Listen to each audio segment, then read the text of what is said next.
خبر شامل کرتے ہیں ضلع بہاول نگر سے۔ محمد وسیم بھٹی کی رپورٹ کے مطابق بہاول نگر میں چند منٹ کی بارش نے بلدیہ کی کارکردگی پر سوالات کھڑے کر دیے، جہاں منچن آباد چوک پر معمولی بارش کے بعد ہی سڑک ندی نالے کا منظر پیش کرنے لگی۔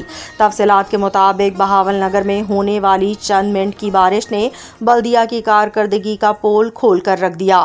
منچن آباد چوک کے مقام پر معمولی بارش کے بعد ہی سڑک پر پانی جمع ہو گیا اور علاقہ ندی نالے کا منظر پیش کرنے لگا۔ شہریوں کا کہنا ہے کہ نکاسی آب کا مناسب انتظام نہ ہونے کے باعث بارش کے بعد سڑکیں پانی سے بھر جاتی ہیں، جس سے آمد و رفت میں شدید مشکلات پیش آتی ہیں۔ علاقہ مکینوں کے مطابق بلدیہ کے ملازمین عملی اقدامات کے بجائے صرف فوٹو سیشن تک محدود نظر آتے ہیں، جبکہ نکاسی آب کے مستقل حل کے لیے کوئی ٹھوس اقدام سامنے نہیں آ رہا۔ شہریوں نے ضلع انتظامیہ اور بلدیہ حکام سے مطالبہ کیا ہے کہ نکاسی آب کے نظام کو فوری بہتر بنایا جائے تاکہ بارشوں کے دوران شہریوں کو مشکلات کا سامنا نہ کرنا پڑے۔